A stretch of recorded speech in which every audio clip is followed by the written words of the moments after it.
बिस्मिल्लाहिर्रहमानिर्रहीम अल्हम्दुलिल्लाहि रब्बिल आलमीन अस्सलातु वस्सलामु अलैका या सय्यदी या रहमतुल लिल आलमीन या रसूलल्लाह सल्लल्लाहु अलैहि व आलिहि वसल्लम। अस्सलामु अलैकुम व्यूअर्स, कैसे हैं आप सब। उम्मीद है प्यारे अल्लाह पाक की रहमत और प्यारे आका सल्लल्लाहु अलैहि वसल्लम की निगाह शफ़क़त से आप सब बिल्कुल खैर आफ़ियत से होंगे। व्यूअर्स, वक्त हमेशा एक जैसा नहीं रहता। आज अगर कोई गम है तो कल इसकी जगह कोई खुशी ले लेगी। गम के बोझ तले ख़ुद को निढाल ना करें, साबित कदम रहें, अल्लाह पाक आसानियाँ पैदा फरमाएगा। व्यूअर्स, ये एक आजमाइश का है। यहाँ पर हमें मुख्तलिफ़ किस्म की परेशानियों का, मुख्तलिफ़ किस्म की आजमाइशों का, मुख्तलिफ़ किस्म की मुसीबतों का सामना करना पड़ता है।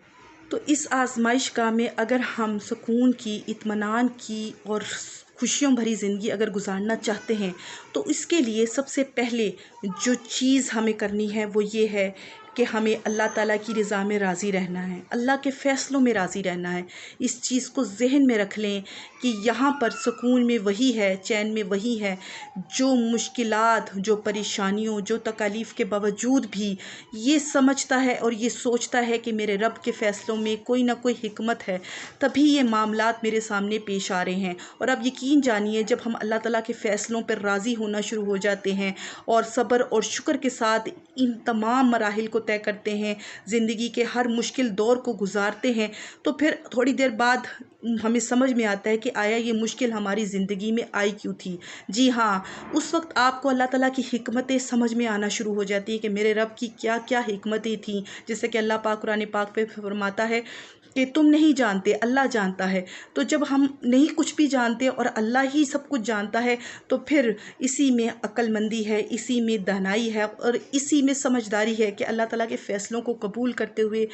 उन तमाम मुश्किलात को, तमाम परेशानियों को और तमाम हालात को जो हमें समझ में नहीं आ रहे होते, उन्हें एज़ इट इज़ कबूल कर लिया जाए, उन्हें मान लिया जाए, उन्हें तस्लीम कर लिया जाए कि हाँ, मेरे रब की इन तमाम जो है सिचुएशंस में मेरे लिए कोई ना कोई हिकमत है, मेरे लिए ही बेहतरी है, मेरे लिए ही खैर है। यकीन जाने, जब आप इन तमाम मुश्किलात को कबूल करना शुरू कर देते हैं, उन्हें तस्लीम करना शुरू हो जाते हैं और अल्लाह पाक की रज़ा में राज़ी रहते हुए इन मुश्किलात को जो है वो बहादुरी के साथ, हौसले के साथ, हिम्मत के साथ इन्हें फ़ेस करते हैं और कोई जो है अपनी ज़िंदगी में इन चीज़ों को लेकर जो है वो अपने आप को बहुत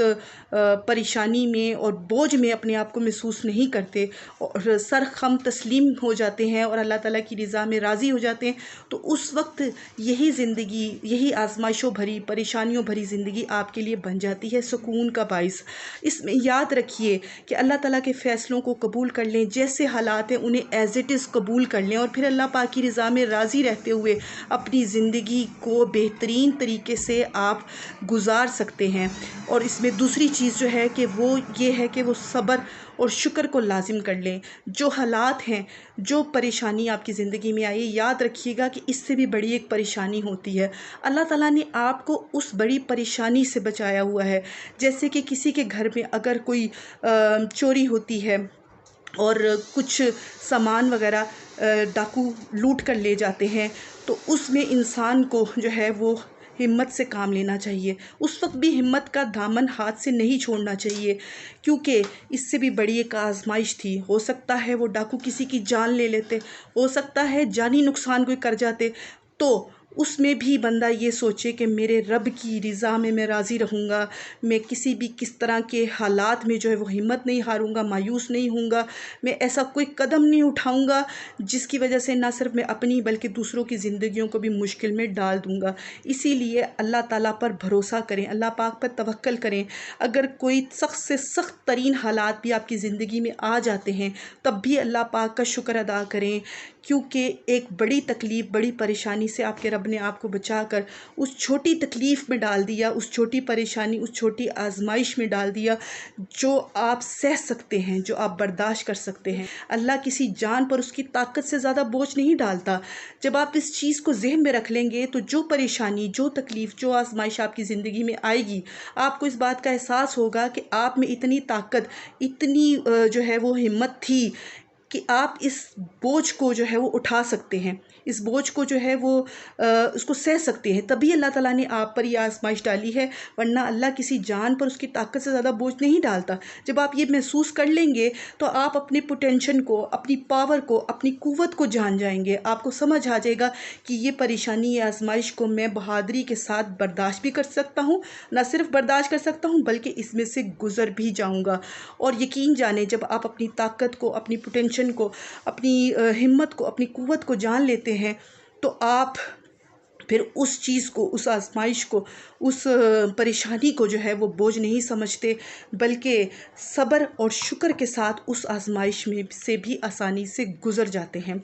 तीसरी बात अपने ज़हन में हमेशा याद रखिएगा कि जब भी कोई आजमाइश, जब भी कोई परेशानी, जब भी कोई मुश्किल हालात आते हैं तो वो सिर्फ़ और सिर्फ इस वजह से आते हैं कि आपको अल्लाह ताला ने कोई दर्जा, कोई बुलंदी देनी होती है, कोई ऐसा मुकाम देना होता है, कोई ऐसी जो है वो आपको अल्लाह ताला ने इसका ऐसा अजर देना होता है जो आप इबादत के ज़रिए से या ऐसी चीज़ों के ज़रिए से हासिल नहीं कर पा रहे होते,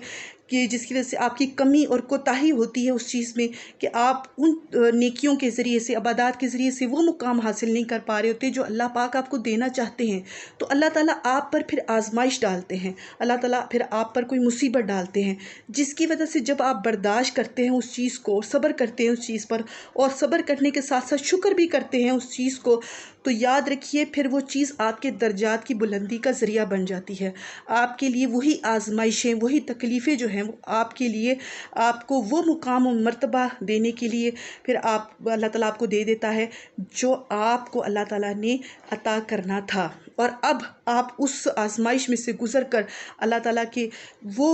मोहब्बत को पा लेते हैं, उस मर्तबे को पा लेते हैं, उस दर्जे को पा लेते हैं जो अल्लाह ताला ने आपके लिए मुख्तस किया था। तो आपको हर हाल में जो है इस चीज़ का यकीन रखना चाहिए, कोई भी आजमाइश, कोई भी परेशानी, कोई भी तकलीफ़ यूं ही नहीं आ जाती। इससे आपको मिलने होते हैं बहुत सारे फ़ायदे, इससे मिलने होते हैं आपको बहुत सारे दर्जात, इससे मिलने होते हैं आपको वो फ़ज़ीलतें और वो इनाम व इकराम जो अल्लाह ताला ने आपके लिए रखे हुए हैं। और ज़हन में एक चीज़ हमेशा याद रखिएगा कि परेशानी, आजमाइशों और तकलीफ़ों पर जो सब्र कर जाते हैं, जो इन्हें बर्दाश्त कर जाते हैं और इन परेशानियों को सह जाते हैं, वो अल्लाह ताला के पसंदीदा बंदों में शामिल हो जाते हैं। और अल्लाह ताला उन्हें अपने पसंदीदा बंदों में शामिल करके अपने और लोगों के लिए भी हदायत का और